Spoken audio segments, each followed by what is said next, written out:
పెద్ద కావాలి, పేరు సంపాదించాలి, డబ్బులు చేసుకోవాలి, అందరు రెస్పెక్ట్ పొందాలని అయితే ఉండే.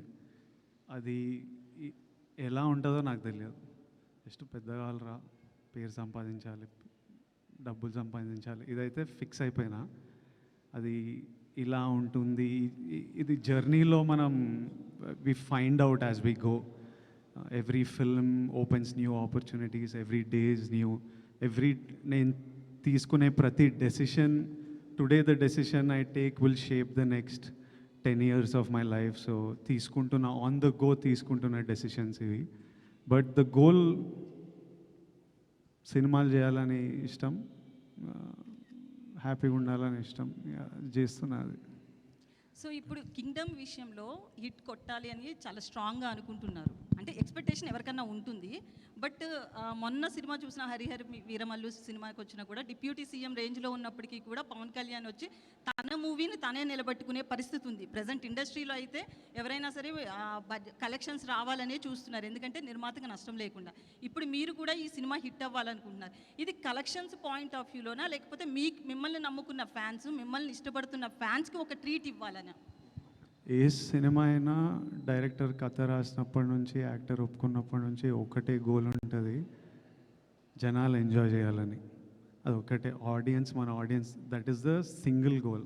అది అచీవ్ అయినామంటే అందరు హ్యాపీ ఉంటారు, డబ్బులు వస్తాయి.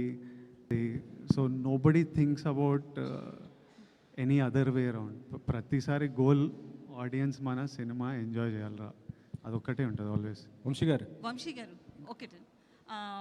యాక్చువల్లీ లాస్ట్ టైం ఒక ఇంటర్వ్యూలో కూడా మీరు మాట్లాడుతూ పిఆర్ఓ వ్యవస్థ మీద మాట్లాడారు కదా, పిఆర్ఓలు బెదిరిస్తున్నారు, బ్లాక్మెయిల్ చేసే రేంజ్కి వెళ్ళిపోయారు అని చెప్పి. అయితే కొంతమంది పిఆర్ఓలకి ఈ విషయంలో కోపం వచ్చింది, ఎందుకంటే ఎవరో పర్టికులర్గా వాళ్ళ గురించి చెప్పకుండా అందరినీ ఒక పిఆర్ఓ టోటల్ వ్యవస్థను అన్నారు అని చెప్పి. పర్టికులర్గా ఎవరైనా ఉన్నారని మీరు చెప్పాలనుకుంటున్నారా? ఆ రోజు ఆ ఇంటర్వ్యూ అడిగిన అతను అయితే మాత్రం మిమ్మల్ని ఆ క్వశ్చన్ అడిగిన ఆయన తిరిగి ఆ క్వశ్చన్ వేయలేదు, పర్టికులర్గా చెప్పండి ఆ నేమ్స్ అని చెప్పి. మీరేమైనా దాని గురించి ఓపెన్ అవ్వాలనుకుంటున్నారా? లేదండి, కింగ్డమ్ గురించి చెప్తే నేను దేని గురించి ఓపెన్ అవ్వాలనుకోవట్లేదు సార్. వంశీ ఇది అంటే కింగ్డమ్ ఈ స్టోరీ అంటే గౌతమ్ దిన్నూరి ఇది ఫస్ట్ చెప్పింది రామ్ చరణ్ అన్నారు కదా, ఆ స్టోరీనా లేకపోతే ఇది వేరే స్టోరీ సార్? ఇది వేరే స్టోరీ అండి. మొత్తం చరణ్ గారికి చెప్పింది ఈ కథ కాదు. సో ఒక 15 days అయితే మళ్ళీ మీరు ఇంకొక సినిమా రిలీజ్ చేయబోతున్నారు. ఈ బిజీ షెడ్యూల్లో అది ఆ ఈవెంట్ అయినా చేయబోతున్నారా వార్ 2 సంబంధించి? అది కూడా చాలా తక్కువ టైం ఉంది కదా.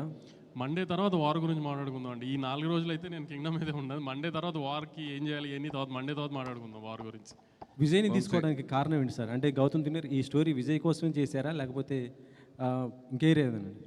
లేదు, గౌతమ్ నాకు వచ్చి చేద్దాం అనుకున్నప్పుడే నేను విజయ్ గారికి ఒక కథ అనుకున్నానండి. ఆ విజయ్ గారితో సినిమా చేద్దామని అది చెప్పాడు డైరెక్ట్గా. వేరే ఆప్షన్స్ ఎప్పుడు మేము పెట్టుకోలేదు. అందుని విజయ్ గారు అనుకున్నాం, అది విజయ్ గారితో అలానే ప్లాన్ చేసాం అంతే.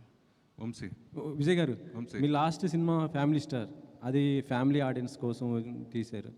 ఇది ఏ ఆడియన్స్ పర్టికులర్గా ఎవరి కోసం అనుకుంటున్నారు? అసలు టికెట్ బుక్ చేసుకుంటున్న ప్రతి ఒక్కరికి కింగ్డమ్ వాళ్ళందరి కోసం కింగ్డమ్. యుద్ధం ఎవరి కోసం, ఎందుకు చేస్తున్నారు? ఏ యుద్ధం అయినా ఫ్యామిలీ కోసమో ప్రేమ కోసమో, లవ్వే ఉంటుంది రూట్ కాజ్. మన ల్యాండ్ కోసమో, మనం పుట్టిన మట్టి కోసమో, ఫ్యామిలీ కోసమో, లవ్ కోసమో ఇదే ఉంటుంది. హిస్టరీలో ఏ యుద్ధం తీసుకున్నా దీని గురించే ఉంటుంది. ఇది కూడా అలాంటిదే. మొన్న ట్రైలర్ లాంచ్లో లాస్ట్లో మీరు మీ స్లాంగ్ మార్చారు, యాస కుందియా, రాయలసీమ యాస మార్చారు కదా, అది చెప్తూ అది బాగా ట్రెండ్ అయింది. అసలుకి బాగా మీ ఫ్యాన్స్ కానీ అందరు కూడా బాగా ఎంజాయ్ చేశారు. అంటే